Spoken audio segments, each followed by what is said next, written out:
वकार, बेटा तुम अभी तक काम कर रहे हो? बस ऐसे ही थोड़ा सा काम बाकी था, मैंने सोचा कि ख़त्म कर दूं। ना बेटा, लेकिन तुम्हारी तबीयत तो ठीक नहीं है, तुम्हें अपनी सेहत का ख्याल रखना चाहिए। इस तरह तो तुम्हारी तबीयत और ख़राब हो जाएगी। कुछ नहीं होता मुझे। मैं बरसों से ज़मीन में हल चलाता रहा, पत्थरों में बीज डालकर पौधों के निकलने का इंतज़ार करता रहा हूं मैं।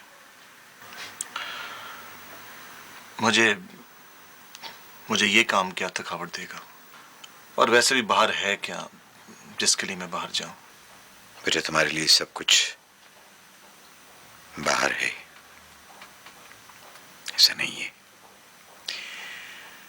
जो मंजर हमारी नजरों के सामने होते हैं, बहुत से मंजर उसके अलावा भी तो होते हैं। हमें उनसे इनकार नहीं करना चाहिए। नहीं, आप हारे नहीं हैं। आपने खोया है। बहुत फर्क है इन दोनों बातों में। हार तो फिर भी जीत में बदल सकती है, लेकिन जब रिश्ते खो जाए तो फिर कभी नहीं मिलते। शायद तुम ठीक ही कह रहे हो, लेकिन बेटा ये तो धुंध छटने के बाद ही पता चलेगा कि हमने क्या खोया और क्या पाया। इस वक्त हम सब अंधेरे में चलते चले जा रहे हैं। खैर, उठो अब, चलो चलो काम खत्म करो, चलो। जी।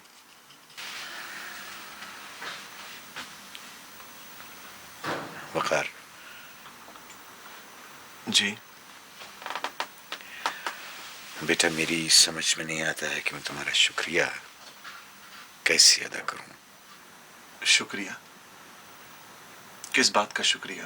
बेटा सिकंदर ने मुझे जिस इम्तिहान में डाल दिया था, अगर तुम मेरा साथ न देते तो मैं उससे नहीं निकल सकता था। जो गर्म पानी आपकी तरफ उछाला था, उसके छींटे मुझ पर ही पड़ने थे। मैंने वो पानी रोककर किसी पर एहसान नहीं किया। मैंने तो अपने आप को बचाया है। ठीक, अच्छा चलो उठो, शाबाश। नहीं, आप चले, मैं थोड़ी देर में आता हूँ। बहुत देर हो गई है बेटा। बस ये थोड़ा सा काम रह गया है, मैंने निपटा कर आता हूँ। अच्छा ठीक है, देर मत करना ज्यादा। खुदा हाफिज।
What's wrong with him, doctor? I think you already know his disease. You should have taken care of him much earlier, and he should not have been overworking like this. Is it serious? Well, not just now, but if he keeps on working like this, anything can happen. I'm sorry.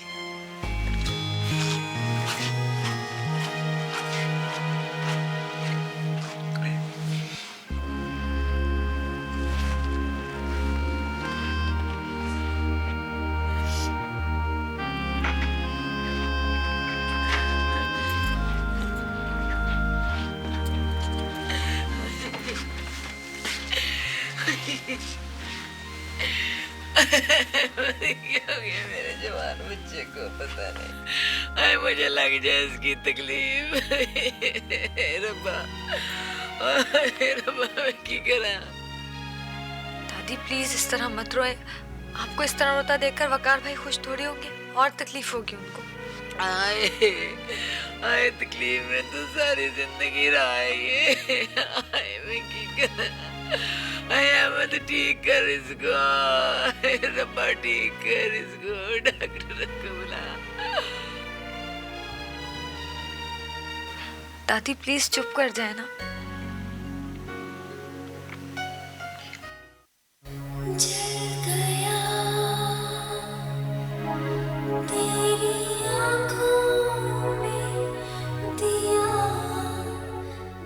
इंसान को ना सिर्फ दो चीजें रुलाती हैं, एक उसके अपने और एक उसका अपना।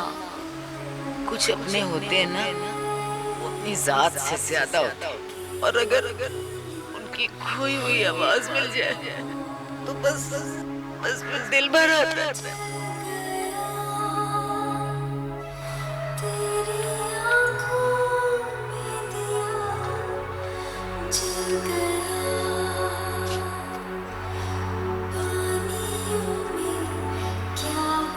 शहनाज, क्या बात है, तुम कुछ परेशान सी लग रही हो। नहीं, सब ठीक है। हाँ, वो तुम्हारे अहमद साहब आजकल बहुत परेशान हैं। वकार अस्पताल में दाखिल है और मैंने कहा तुम्हें इत्ला दूं, क्योंकि तुम्हारा उस फैमिली से गहरा ताल्लुक रहा है ना, इसलिए। आप तंज कर रहे हैं या इत्ला दे रहे हैं? नहीं, मैं तो तुम्हारी परेशानी को कोई जवाब दे रहा था, क्योंकि कोई वजह तो हो ना परेशानी की। वैसे भी बिला वजह परेशान रहना कोई अच्छी बात तो नहीं है। जवाब तो आप देते रहते हैं, उसके लिए बाहर जाने की जरूरत थोड़ी है। ठीक है, ठीक है, अगर इंसान की सारी जरूरतें अपने घर में ही पूरी हो रही हो तो उसे बाहर जाने की क्या जरूरत है। आप कहना क्या चाहते हैं? कुछ नहीं, ऐसी बस तुम्हें इत्ला दे रहा था। मुझे क्या मालूम था कि ये खबर तुम्हारे लिए इतनी तकलीफ दे होगी। इससे ज्यादा तो खबर आपके लिए तकलीफ दे लग रही है।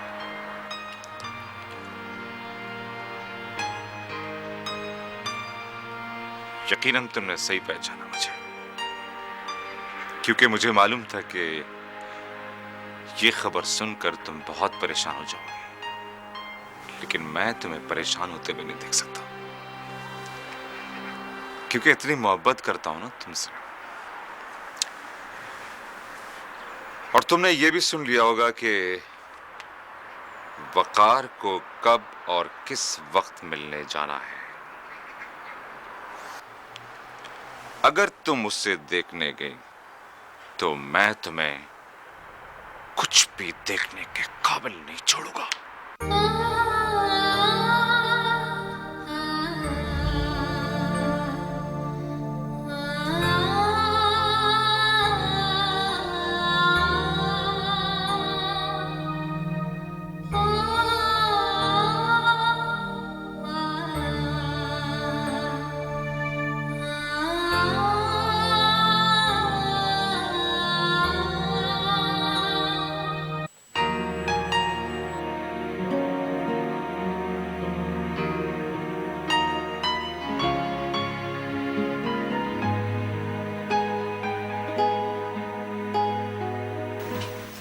पुत्र, इतना खामोश खामोश क्यों खड़ा है?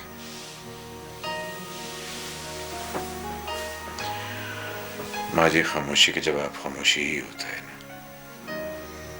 मैं इस घर की खामोशी का जवाब दे रहा हूँ। लेकिन इस खामोशी का बीज भी तो तू नहीं बोया ना पुत्र।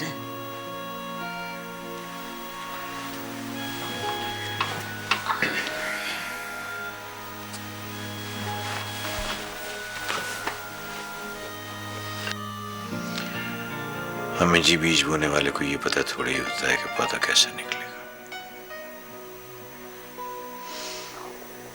तो मुझे पता होता कि रिजवान और कुकी मेरे साथ ऐसा करेंगे, तो मैं तो शायद पैदा होते ही इनका गला घोंट देता। ना पुत्र ना, इस तरह नहीं कहते।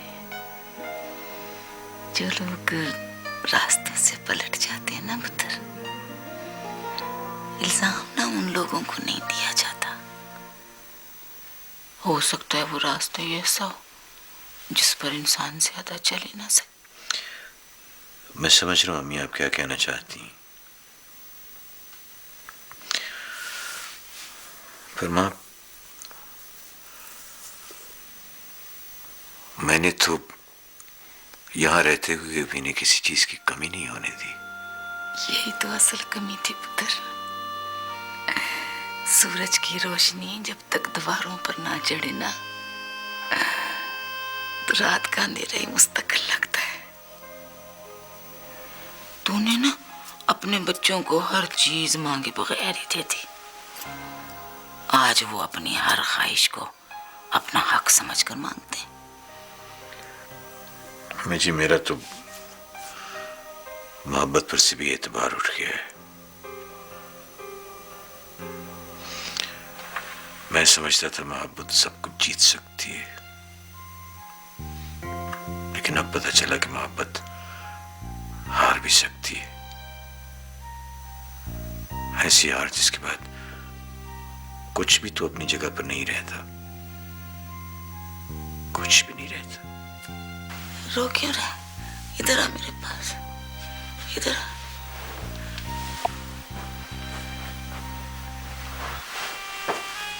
ना देख उधर, मना किया था ना मैंने जब तू अफरा और वसीम का रिश्ता मांग रहा था, लेकिन तू नहीं माना। तू शायद उस वक्त ना आंखों से नहीं देख रहा था। तू समझ रहा था कि शायद इन बच्चों की मोहब्बत से कुकी और रिजवान बदल जाए। लेकिन पुत्र,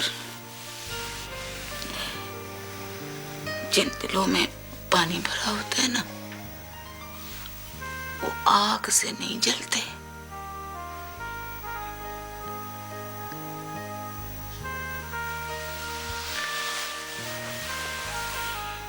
किसी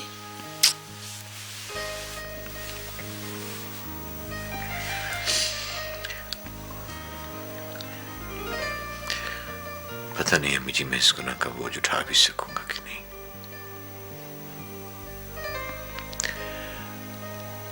मुझे लगता है मेरे सारे लफ्ज मतलब खो चुके हैं।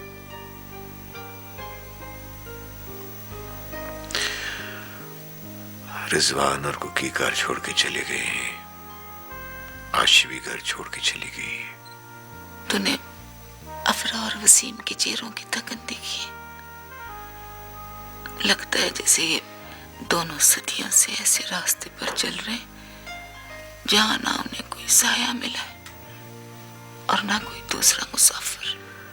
पता है मुझे अम्मी जी, ये थकन मैंने उनके पैरों में बांधी है। पता है मुझे,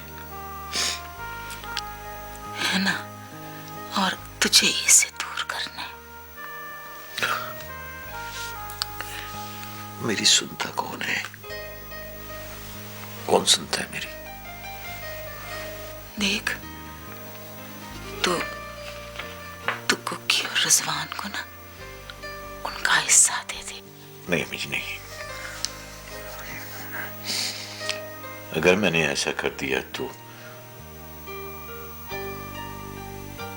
वो लम्हा जिससे मैं डर रहा हूं उसको आते में देर नहीं लगनी। ऐसा समझ लो। मैं आशी से बात करूंगा, मैं करूंगा आशीष, इस बात आप फिक्र ना करो, आप बेफिक्र हो जाए, ठीक है?